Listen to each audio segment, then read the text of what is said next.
should all be listening. That same anger and frustration very clearly raised its head this summer during a concert in San Bernardino County, a concert that could be considered a microcosm of what punk has become.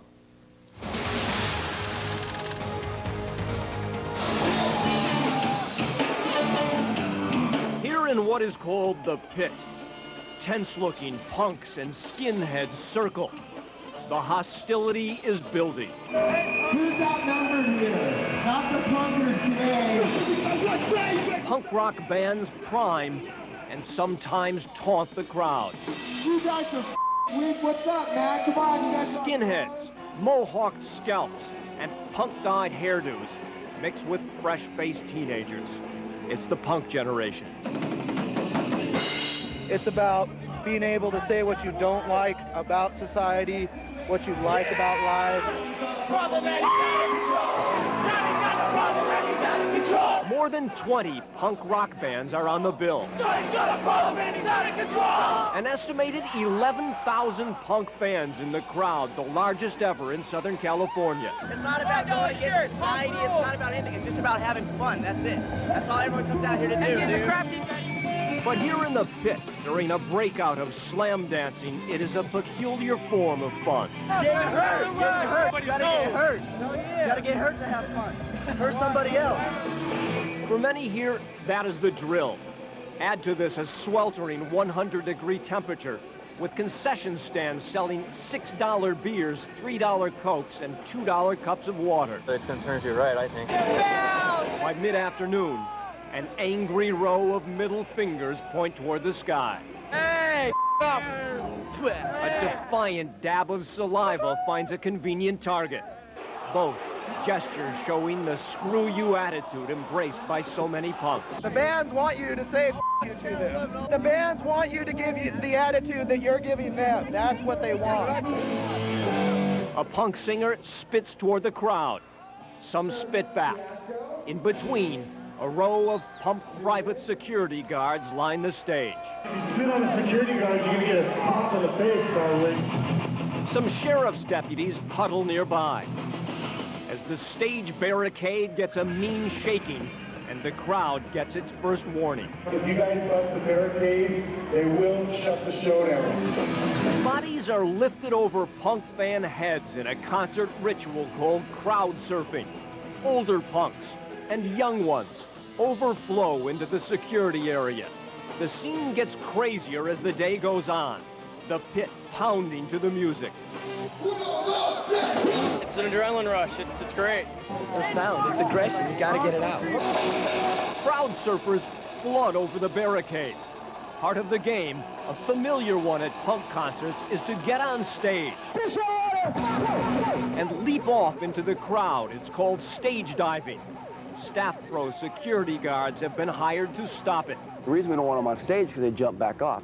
And I think probably 90% of the injuries at festival seating concerts are caused by people jumping off the stage into the audience, and you jump on top of people's heads. We're a couple broken necks away from this type of music not touring anymore.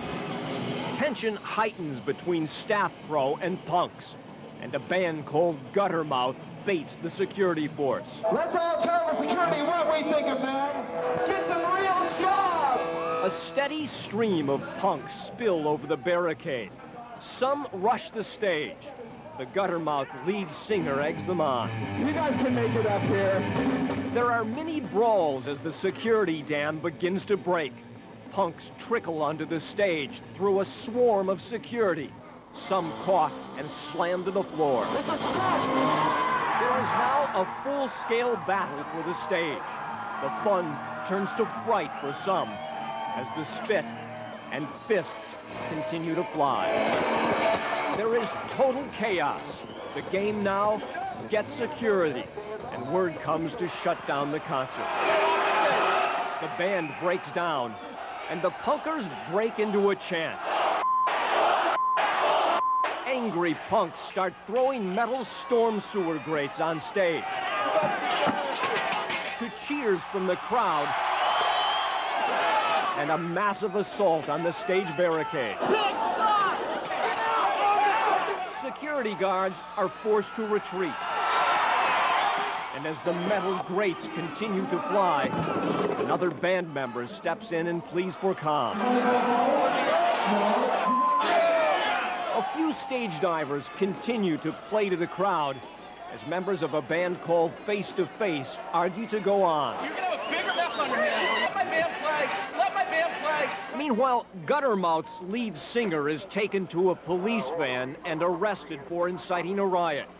A fire hose ready to use on the crowd is put away. And a half hour after the riot, punk music wails again. Crowd surfers and the barricade back in place. Security out of sight. But it doesn't last long.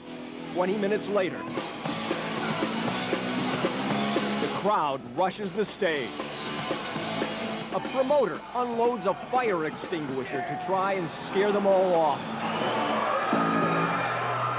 And the concert ends 4 hours early in a ball of smoke. It was just unbelievable. There was so much that was going on, there was no way to control everything. In the end, security blamed the bands for baiting the crowd. It showed the lead singer really controls the crowd and not the security. And punks blamed security for overreacting. You just start stopping people for no reason. The bald truth about many punk concerts probably lays here. It is intense because there's a lot of people, but this is usually how they end. They always end up in violence.